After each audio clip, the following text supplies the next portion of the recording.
Coraline, Deeper Than What Meets the Eye, by yours truly, 00HOCWWID. So let's get into this. Alright. So, in the beginning, you're introduced to, her mother, her father, and what you're getting is, an emotional, neglectful household.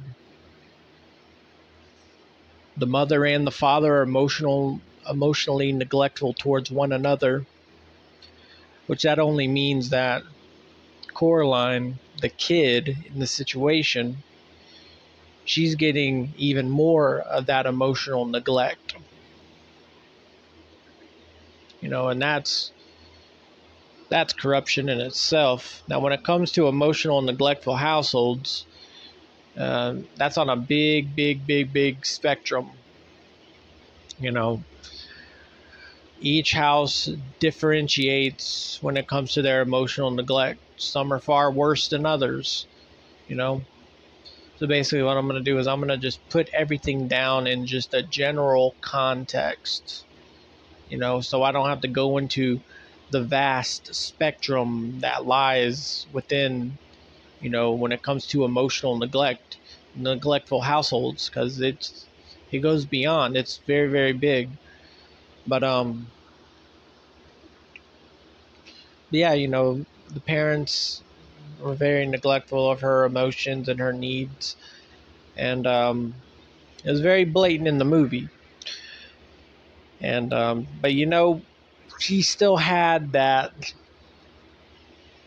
spark. She wasn't fully conditioned yet. But the thing is she was probably on the brink, more than likely, because only time will tell when those type of households finally break you and they condition you. That's usually due to that one severe traumatic portion that took place that really shut you down, that really crippled your life to where you stopped. Now you're just in a state of survival. Now you couldn't acknowledge that you were in the state of survival, but that's what those type of households do. They break you, they mold you, and they break you if you try to go against what they are trying to sculpt. Because what they're doing is they're sculpting you for survival. Because that's one thing about these households. You pay attention to her mom and her dad, they were always working. They were always working. They never had time to invest in their child because they were always working. They were too busy focusing on surviving that they were not focusing any time on living.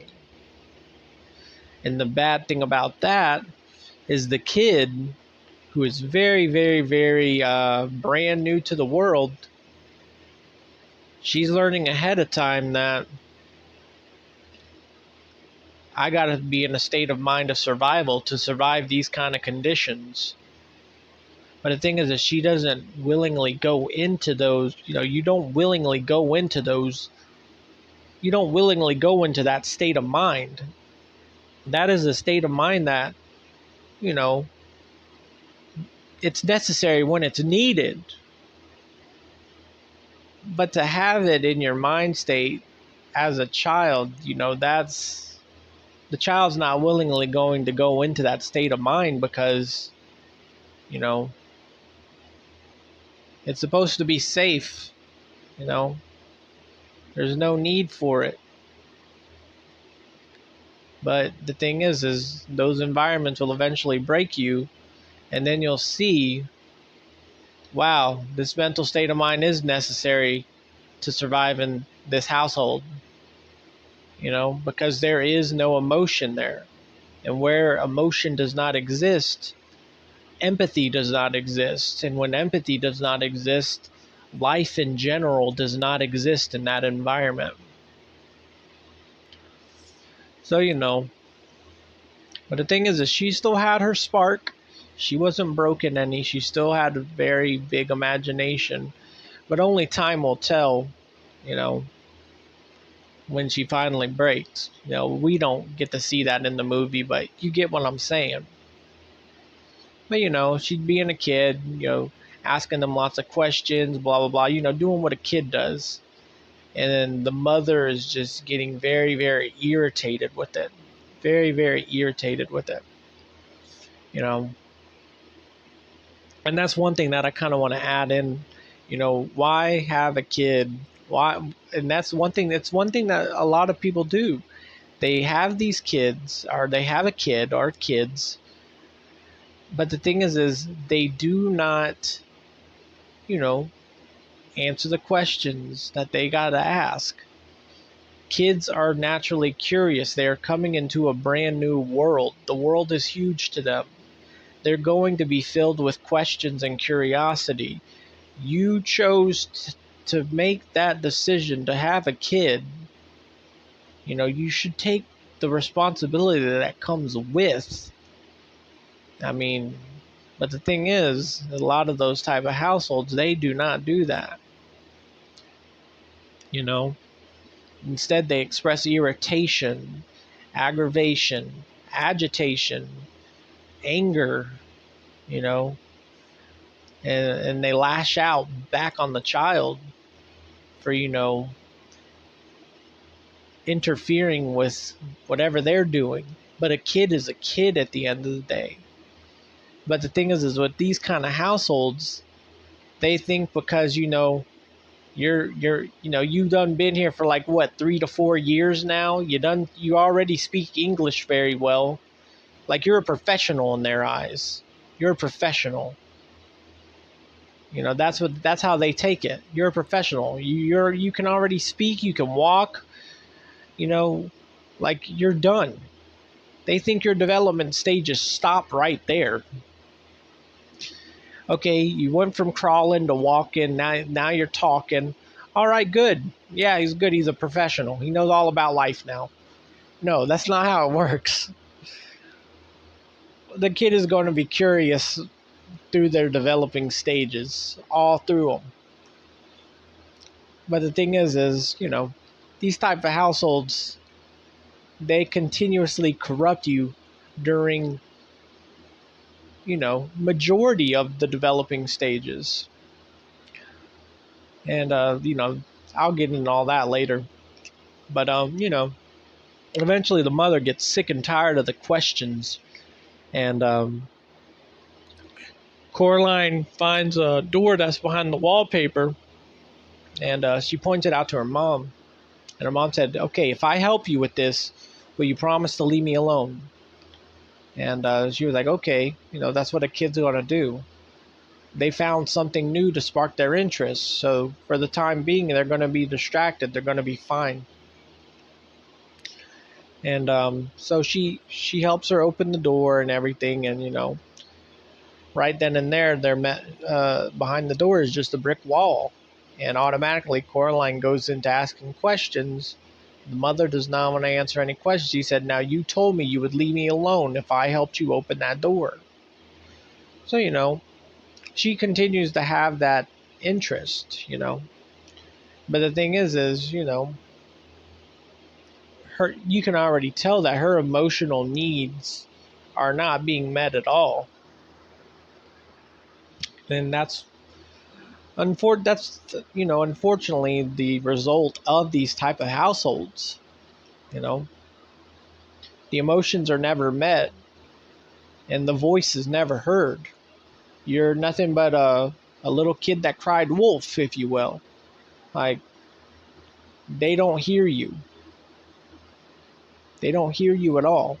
You can speak what you want. It doesn't matter how much sense that it makes. They're not going to hear it. And that's the thing, too, is the kid will naturally show you what they're missing in their developing stages through their actions.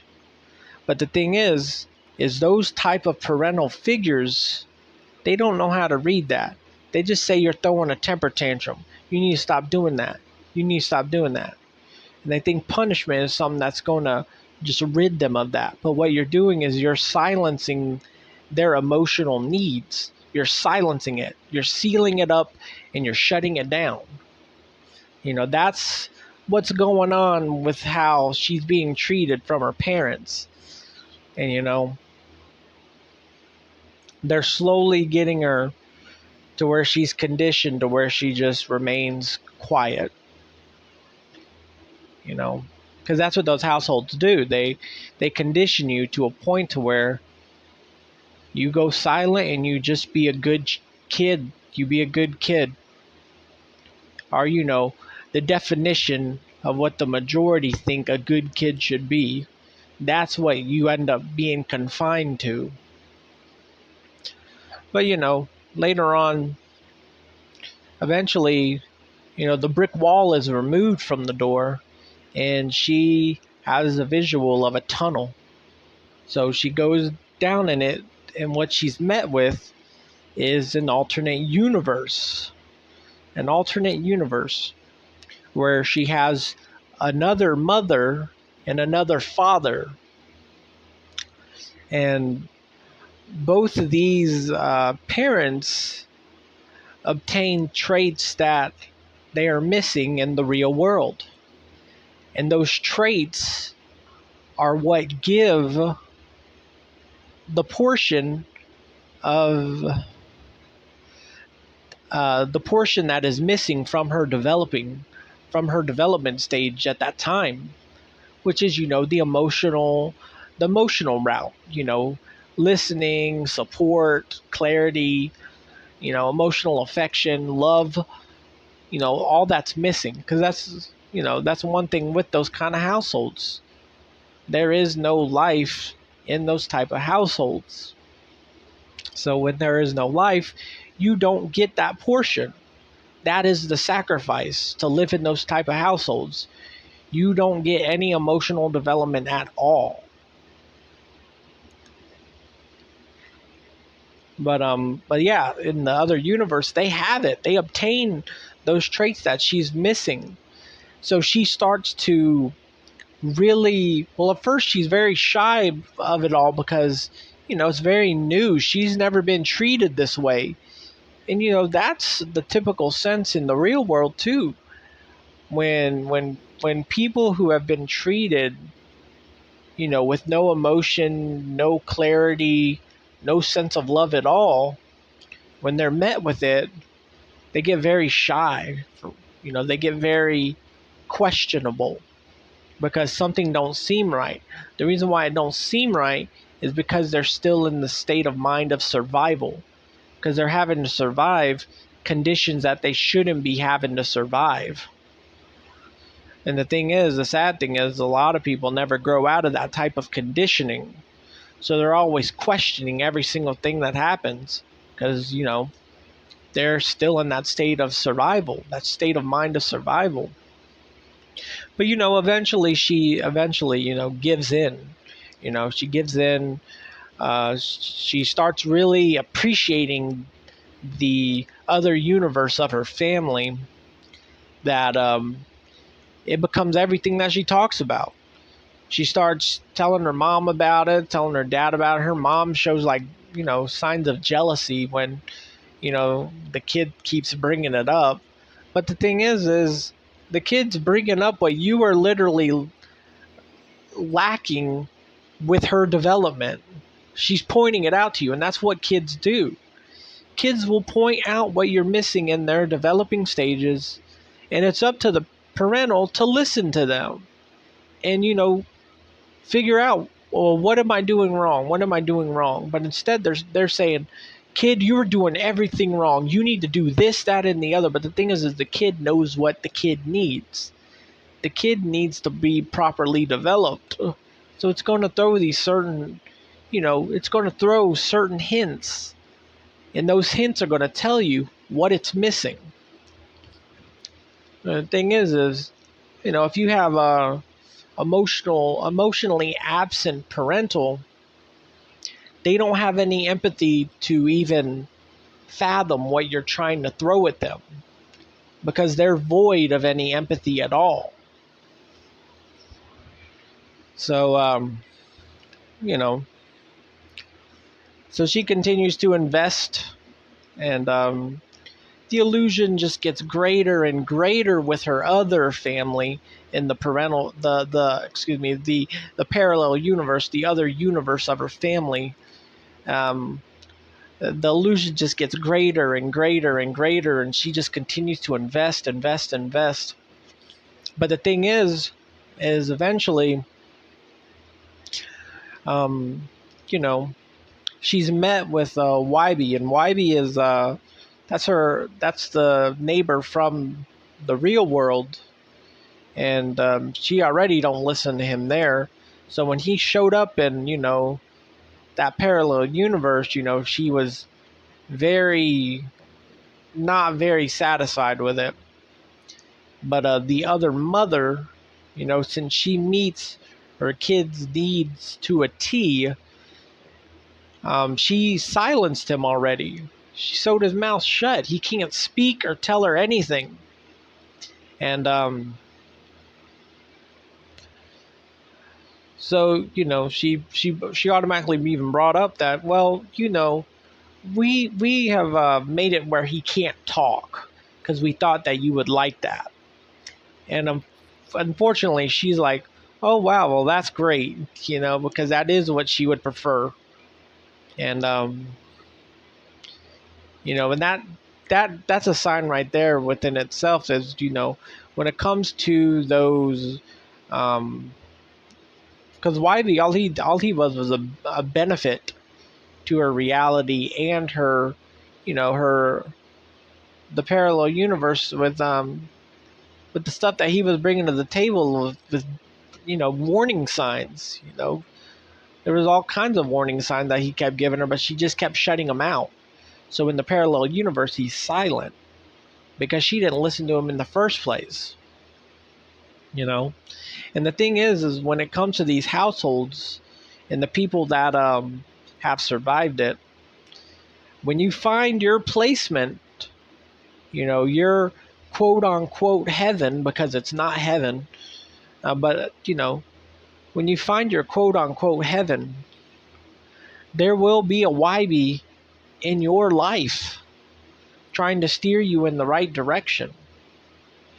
I know for me, when I found my placement, outside of, my upbringing, and, when I found my placement, my caseworker was my YB, because she kept telling me, James, you need to stop hanging out with them. You need to stop hanging out with them. James, this is not going to end well. I'm going to tell you that right now.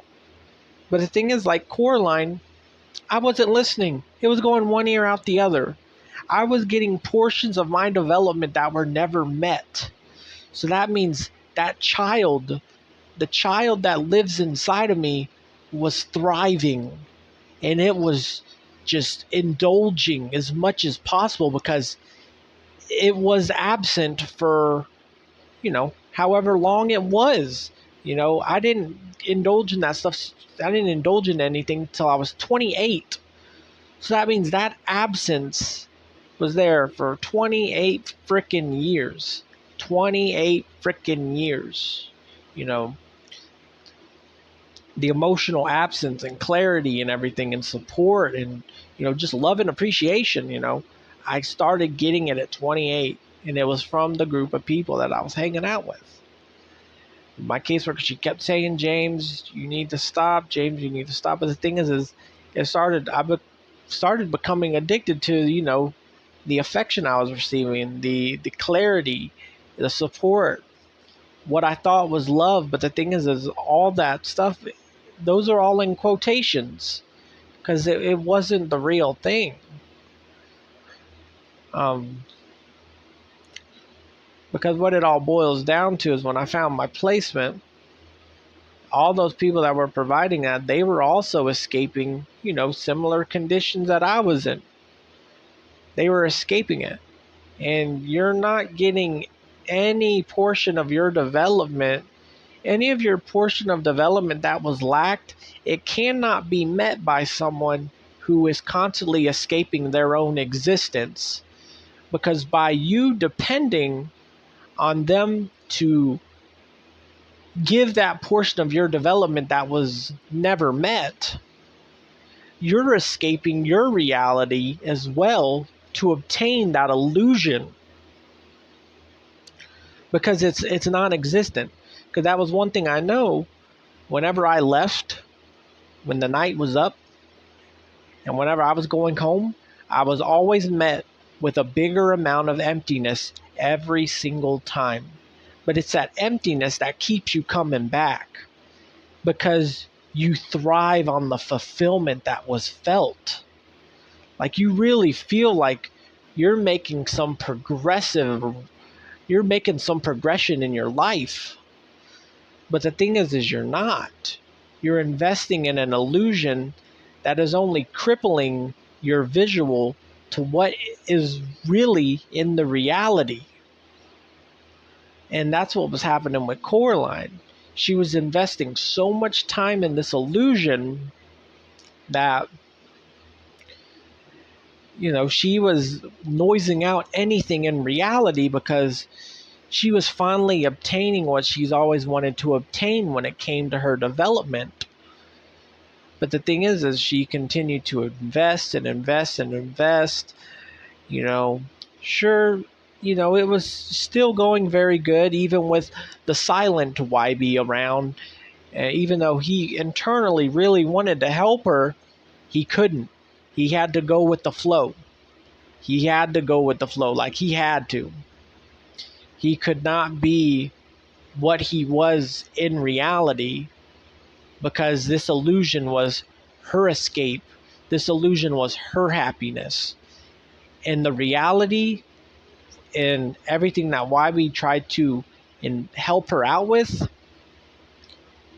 all that does is dim the illusion for what she's using as an escape. Because she was choosing the other family in the parallel universe over her real family, which was everything was in reality and it was all in your face.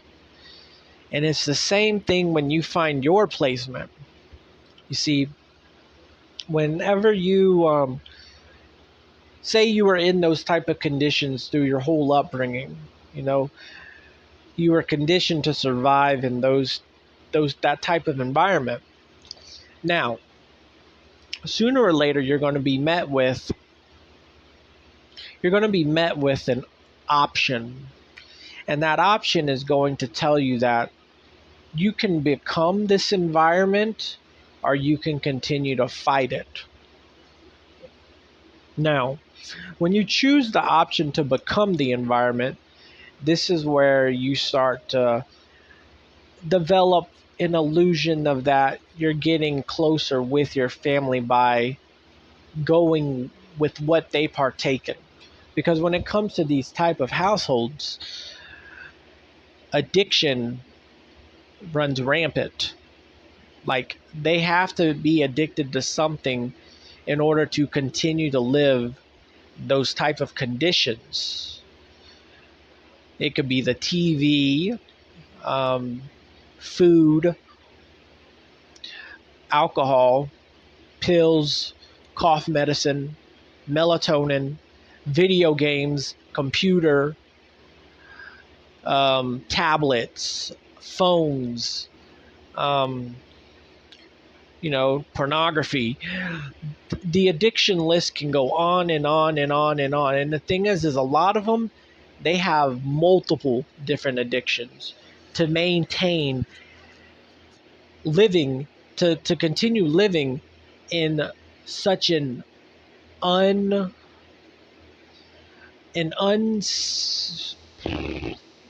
unpleasant life, because it's not pleasant at all. There's nothing pleasant about it.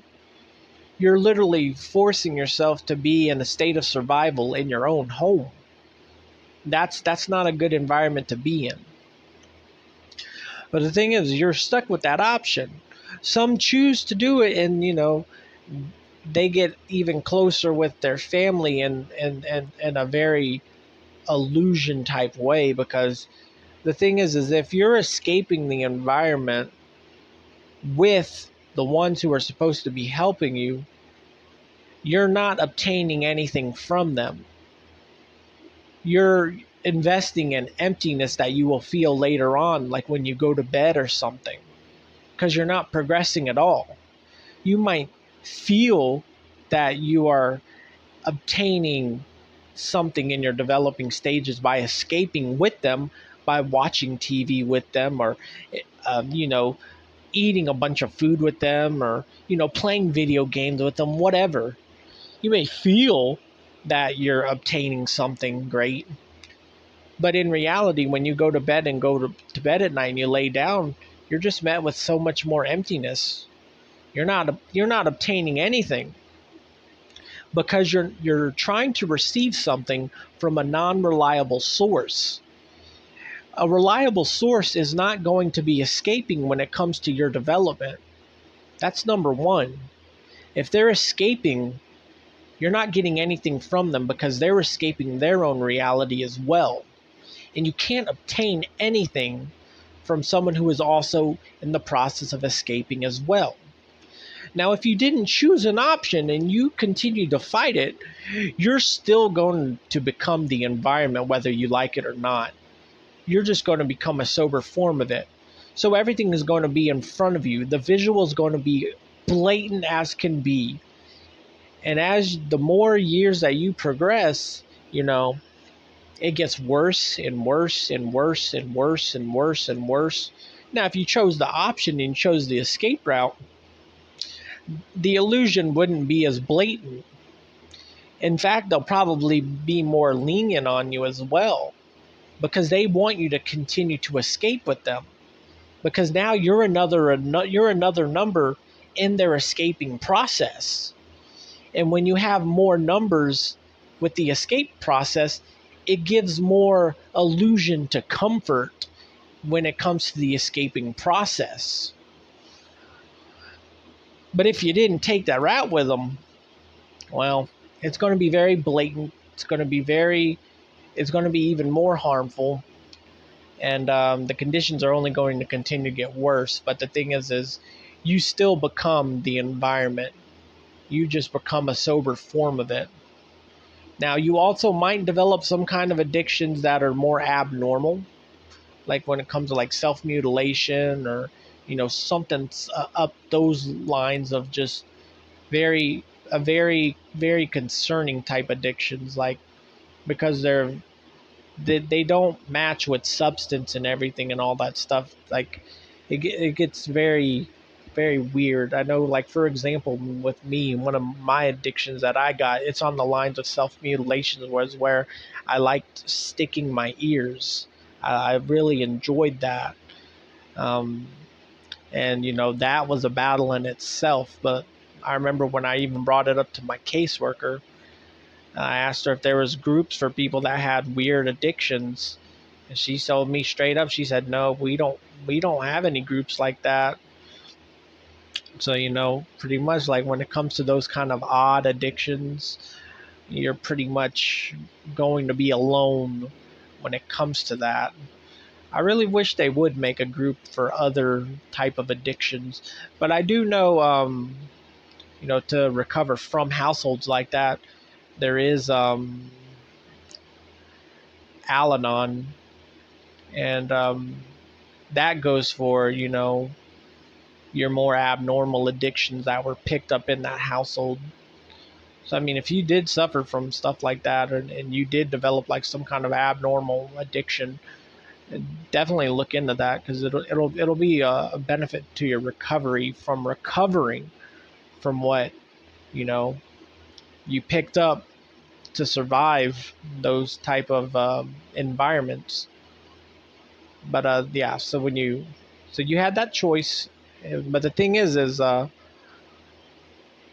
whether you chose the option or you didn't, eventually you're still going to get pushed out when it's time to get pushed out. And the thing is the pushing out, getting you to get out of the environment, it'll start off lighthearted, and then maybe they'll ask you if maybe you need to start paying some of the rent money, blah, blah, blah. And then it'll just get worse and worse and worse until they can finally just get you out. They don't want you there no more. They don't want you there. And I have my own theory on that. And it's basically they're starting to see what they have done to your development. They don't want to vocalize it. They just want to get you out so they don't have to have that constant reminder in front of them every single day. But yeah, it starts off light, eventually starts to become more aggressive, and then eventually it just becomes forceful. And to where they can get you out. And that's when, you start to find your placement. You start to find your door with the brick wall in it. You start to find your placement because you realize you were never welcome there. But the thing is with a household of, being in consistent survival, you never branched out from the codependent mind frame that you had when you were a child. See, that's another thing too, is when you get into the state of survival, you stop growing as a child. You go straight to surviving. You might feel that you're growing because you're getting taller, you're getting older, but mentally, that child is still there. He or she never grew. So when you come to reality, say you're kicked out, that codependent mind frame is still there. And, that just brings up even, worse situations to come. Especially if you never find your placement. Gosh, and there are some people that do not find their placement. And let me tell you, it don't end well. It usually don't end well. And I don't want to get into any of that. Because that's just a whole nother story in itself. Like if you never find your placement, and it's usually because you don't know where to look. You don't know where to look. You're still in the mind of a child with a codependent mind frame. Hopefully you have a job. I know when I was homeless, there actually were. I remember I met some people who were young that were homeless, and they didn't even have a job.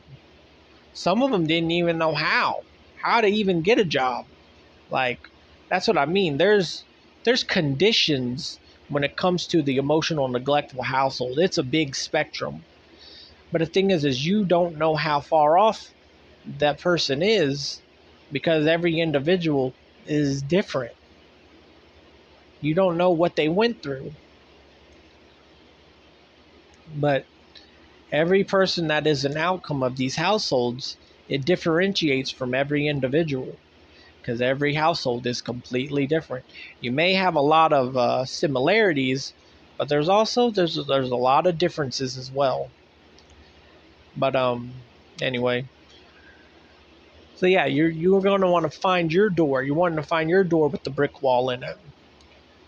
And I'm just going to make it a lot easier on this portion of the book because I could go into a big vast majority of a huge concept of all this, because the thing is there's many locations that you can indulge in and find this, that, and the other, blah blah blah, and find some type of placement. There's all type of environments, but I want to go for one that's specific, one that reigns rampant with a lot of these children who are outcome of these type of environments. I say children because they never got the proper development. So it's children, but it's adults. It's adults trying to find their placement, trying to find their value. That codependent mind frame needs to be nourished. Where do they usually go? This is where downtown comes into play. When you find out where that is, you just found your door that was behind the wallpaper. But the thing is when you open it, it's a brick wall. It's because during the day, there ain't nothing going on. During the day, ain't nothing going on. You gotta wait till it gets nighttime. And when it gets nighttime, well, now you're talking another story. You're talking a whole nother visual. The lights, the music, it's all there. It's beautiful. I remember how it felt. Because you see, I was 28 when I first, really got to experience. Because I know when I was working on my social skills and stuff, and I was working on getting out, because I was very reclusive. I was a video game addict and everything. Now, in my early 20s, let's see, I started doing that when the fire happened and we lost everything. I just remember I looked out the window one time and I was like, what am I doing with my life? And, I just I would go downtown at night and just walk around. I wouldn't talk to nobody. Sometimes I would sit down and people watch.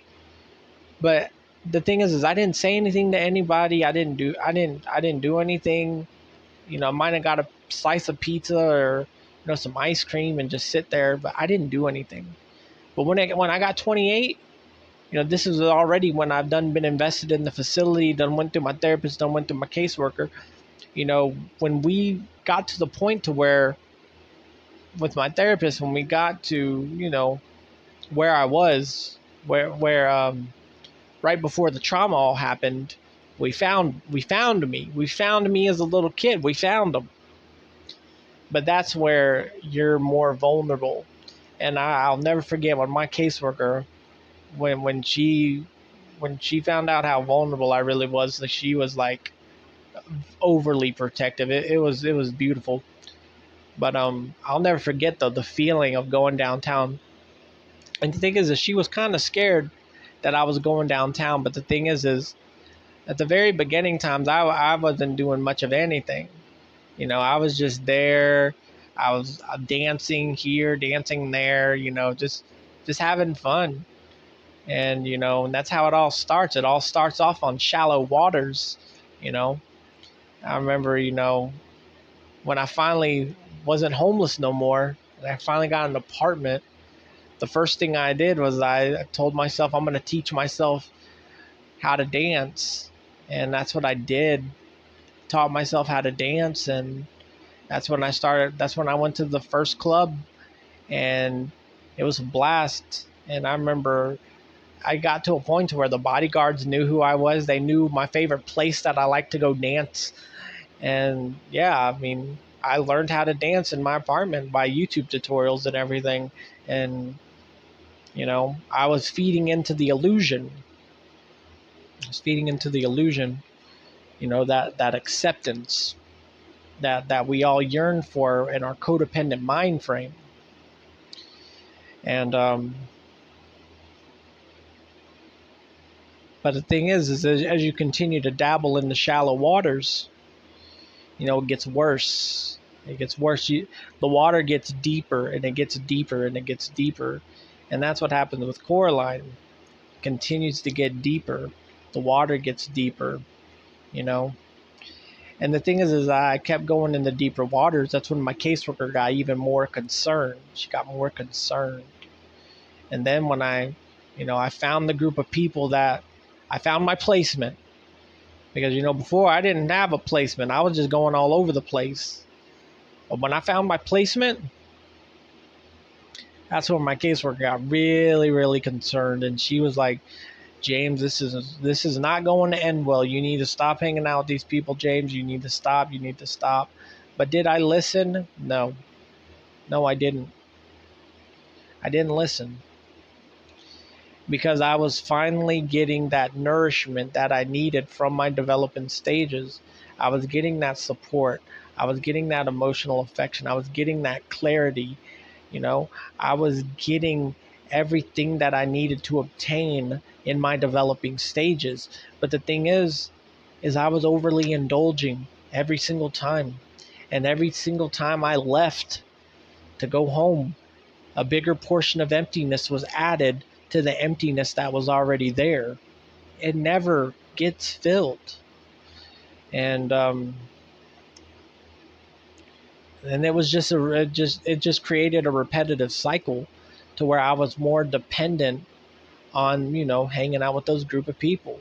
I was more dependent. I was more dependent. I was more dependent. And the more emptiness that was added, the more I needed to be there. The more I needed to be there. I mean, there were some times where, like, I was at work, and when I'd finally get off work, like, maybe I had like only an hour to go hang out with them, but still, I still showed up. I still showed up. I still showed up to get that fulfillment that I was receiving, because I was addicted to it. I was addicted to that that clinginess, that the love, well, quote unquote love, quote unquote clarity, quote unquote emotional affection, because it's an illusion. You cannot obtain crucial components of your development from sources that are escaping. If they are escaping, you're not obtaining anything. All you're doing is escaping with them. You're not obtaining anything. And the the price you pay for escaping is more emptiness, because you're not obtaining anything. You're just wasting your time. And that's what happened with Coraline. Yeah, YB was there with her. They went on adventures. Yeah, he was silent. He couldn't say anything. She was still, embracing the illusion to the full extent. But the thing is, eventually, you start to see everything for what it is. Because there was one time she went back into that parallel universe to go see her other mother and her other father. And I'm not going to give any spoilers or anything, but let's just say things started to unravel. It started to unravel. And it got pretty spooky. It got spooky. It hit me in the gut, because, I haven't seen that movie in a while, but I just watched it yesterday. And, I didn't remember being that decrepit. I was like, oh, man, that's distasteful. But I will tell you this. If you're sensitive to, like, that stuff, it's not like, it's very minimum. It's very minimum. It's very minimum, but it's still very blatant. It's very in your face. But you need to realize there is a deeper meaning behind all this. So just keep telling yourself that. You'll be fine. It's not like you're watching a horror movie or something. It's nothing like that. But it is very decrepit. And but yeah, things started to unravel, which means the illusion that you were constantly investing in was really starting to show. The true colors were really starting to show. The beautiful image that you saw, it was fading away. It was turning into what it really is. And the thing is that's how it is in reality too. The more you invest, the more things start to show. I'll never forget, whenever it started happening for me, I started seeing people that had, schizophrenic tendencies and whatnot, in the area that I would hang out. But the thing is they were, downing out their ailment with, alcohol, pills, whatever they get their hands on, just to kind of numb it, so they can continue. And a lot of them that, they just sat there at like the bar area. That's all they ever did. That's all they ever did. I mean, there were people that were there pretty much every day. Because I know I was one of those people. If I could go every day, I would go every day. But it was just there to hang out. But the thing is, there were some people there that, as I, continued progressing on my casework, I saw the mannerisms. I saw how some of them spoke. And all they did was just, get messed up the whole night. And that was it. And, I remember looking at one of my friends, and I was just like, I told her, I don't think I want to ever come back here. Like, I eventually want to get out of here, because I'm starting to see this for what it is. Well, the thing is my friend, she was one of those people that was escaping everything too. So when I'm just sitting there just talking about it, It probably just went one ear out the other, like as if I was turning into her YB in that environment. Because I was seeing it for what it was, you know? And I remember that was just like a reality check in itself. But that's what happens. The more you invest, the more, because at first it starts off very nice, very awesome, you think you're progressing and obtaining so much and you just want to continue it. But the thing is when you get so used to it, really in reality, nothing's ever changed. It's still the same. The only reason why you felt that is because you had an illusion that your developmental needs were being met. And those developmental needs have been neglected for however old you are, for that many years. But the thing is it wasn't being met at all. The environment's always been that way.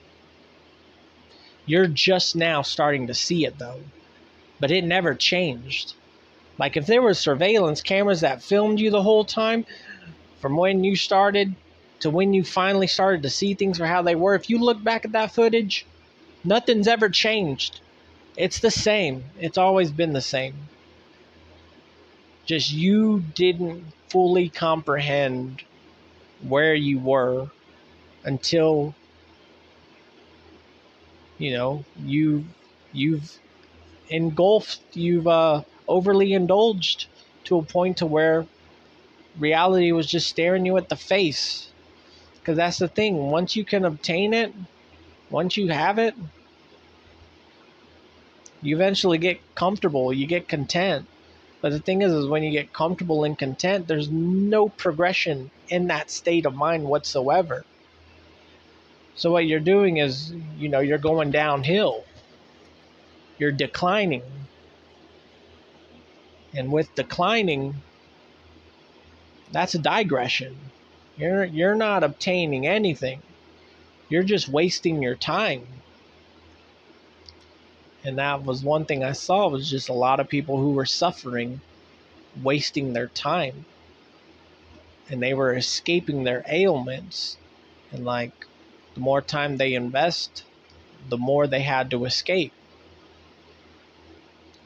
And it's just a very sad cycle.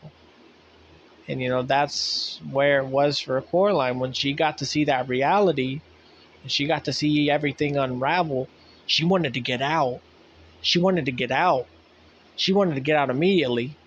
And they tried to make that deal with her, and she just wanted to sleep on it. Because when she goes back to sleep, she'll wake up in her real bed. But the thing is when she went to sleep and she woke up, she was still there. The place got her hooked. It got her hooked. And see, that's the same thing with, when you meet your placement. You are given an option, the same option that you were given in your household. Are you going to, do what they do in the environment and just become one? Or are you just going to stay? Are you just not going to? You have a choice to stay sober-minded or give in. To give in and partake in with whatever, they're all doing. Now, the thing is if you partake, it's going to end up still being the same process that it was at home. Sure, you feel like you're getting close. You feel like you're getting so much time done. But the thing is when you go to bed at night, you're met with that emptiness because you didn't obtain anything. You cannot obtain anything from a source that is escaping, because you are escaping with them as well. You're just another number. The only difference is when it comes to these environments that are downtown, the number is greater to escaping.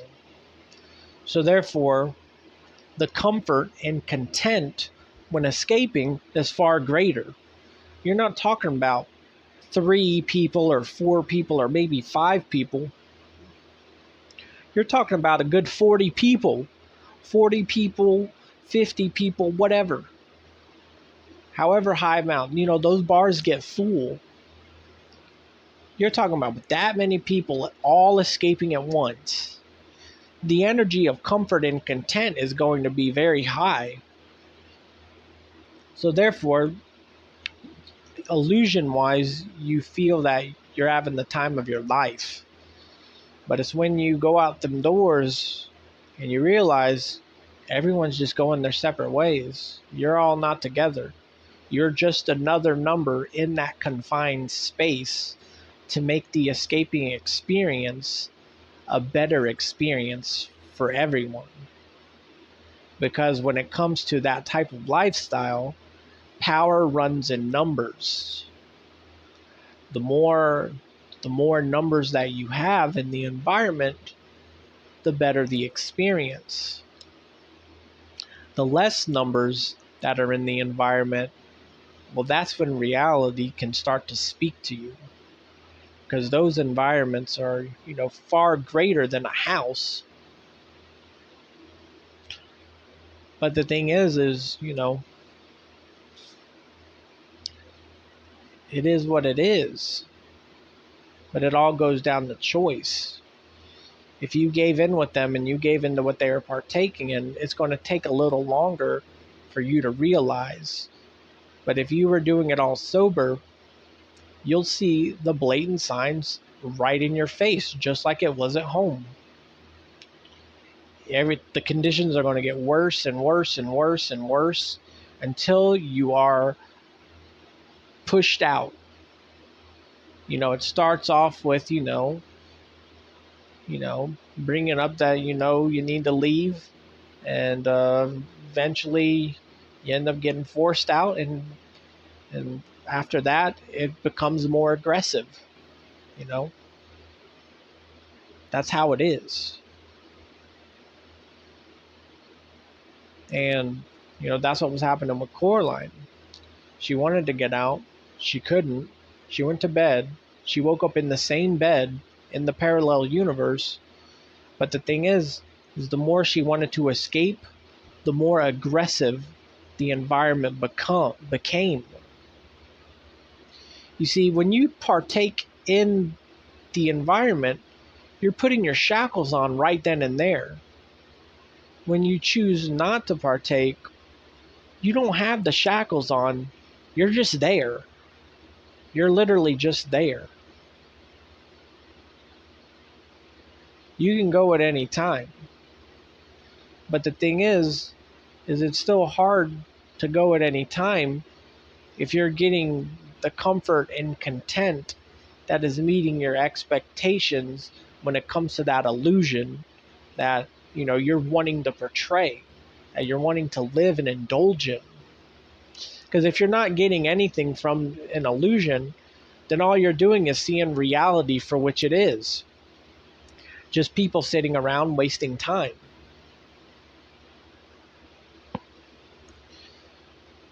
But, the other mother in the movie, she got more aggressive, more, more controlling, and didn't want her to escape at all, didn't want her to leave. She wanted her to live there with her because she was miserable. And that's what those environments are. Misery loves company. And if you can give them company, well, they will turn you into them. I'm not going to spoil anything in the movie, so I'm not going to get into any further details in that. But you get the gist of it. I'm not going to go any further because I don't want to spoil the ending of the movie or anything. But definitely check out that movie. The movie is a really deep movie. There's a lot to take from it. It's one of those movies you probably would want to watch a couple times. Just so you have the full deep understanding of what's going on. But I hope this breakdown broke down something when it comes to that movie for you, because this is how I related to the movie. That's how I related to the movie.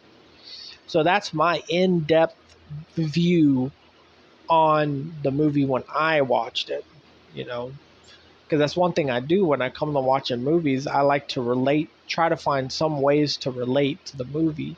But this movie, nah, it's pretty blatant with what, you know, their message was. It's right in your face. But it's up to you to find out what the blatant messages are, you know, because it could be different for every individual. You know, every individual's perspective is completely different. So what I have got from this movie might be completely different from what you may obtain from the movie.